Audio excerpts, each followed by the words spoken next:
C'est la guerre! Ça commence comme une fête. Dans les rues grouillantes, les hommes, les femmes, bras dessous, entament une grande farandole étourdissante, privée de sens. Parce que c'est la guerre.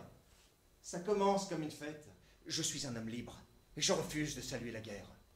Une voix crie « Cassez-lui la gueule à ce lâche! Galop !» Nous apprenons qu'un bouton bien astiqué est plus important que 4 tomes de Schopenhauer. Bravo. D'abord étonné, puis irrité, et finalement indifférent, nous finissons par reconnaître que ce n'est pas l'esprit qui a l'air d'être prépondérant, mais la brosse à cirage. Garde-vous! Que ce n'est pas la pensée, mais le système. Pas la liberté, mais le dressage. Nous sommes devenus soldats.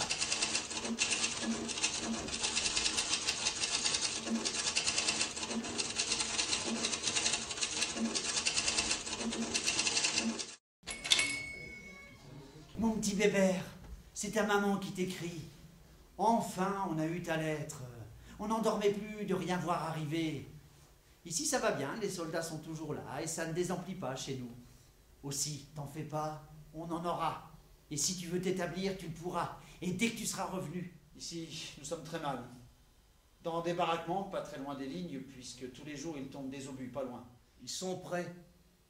Ils attendent le signal de la mort et du meurtre.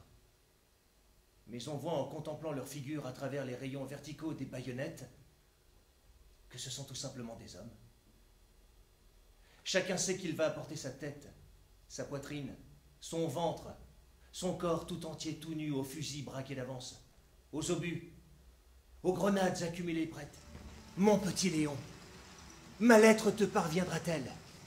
Depuis quelques jours, je me figure que tu dois être à Liège, en Belgique, en train d'aider ces vaillants Belges à repousser l'ennemi. Mon cher neveu, pour te remercier de la joie que tu as causée à mon cœur d'ardent patriote, en m'annonçant que tu venais de recevoir la croix de guerre, je te copie la dernière poésie que j'ai faite. Je suis bien heureux de mettre ainsi au service de la patrie sacrée, moi, Prosper Ménard, ancien fonctionnaire de la République française, mon savoir, mon talent et mon intelligence.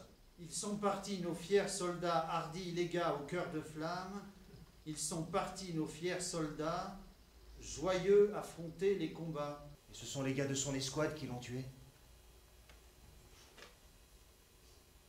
Il avait voulu couper aux tranchées. Pendant la relève, il était resté en arrière. Puis il était rentré en douce au cantonnement. Il n'a rien fait autre chose. Il a sans doute voulu faire un exemple. Il y a tout eu. La cérémonie depuis A jusqu'à Z. Le colonel à cheval, la dégradation. Et puis on l'a attaché à ce petit poteau bas. À ce poteau de bestiaux. Il n'y aura ni vainqueur ni vaincu. Ou plutôt tous seront saignés, ruinés, épuisés. Avec la jeunesse dans la tombe, les meilleures générations sacrifiées, la civilisation en partie détruite, la fortune perdue, la désolation partout. Une victoire serait-elle une victoire? Et même s'il y avait par malheur des vainqueurs exaspérés et des vaincus irrités, la guerre recommencerait pour la revanche, pour la vengeance, car la guerre n'a jamais tué la guerre. Voici aujourd'hui 8 jours qu'est ouverte l'exposition à l'art de la guerre. On peut désormais, après en avoir scruté tous les détails, la contempler dans son ensemble d'un peu plus loin, avec quelques reculs. Tous ces objets qu'elle contient, ou puérils ou artistiques, ou touchants ou magnifiques, c'est un peu de l'âme de nos soldats qu'ils recèlent. C'est un peu de leur puissance morale qu'ils lui ont confiée. Notre relève a été très pénible. Et à la sortie des boyaux, les Boches nous ont bombardés. Il n'y a eu que 2 blessés. Il m'est tombé 2 gros obus juste à mes pieds. Mais comme le terrain est humide, ils ont enfoncé trop profond pour faire explosion. En attendant de recevoir de vos nouvelles, recevez mes plus tendres baisers. Léon. Léon!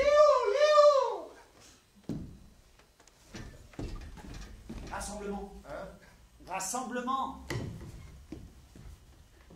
Nos âges? Nous avons tous les âges. Nos races, nous sommes de toutes les races. Nous sommes venus de partout. Nos métiers? Bon, un peu de tout dans le tas. Aux époques abolies où on avait de la condition sociale avant de venir enfouir sa destinée dans des taupinières, qu'étions-nous?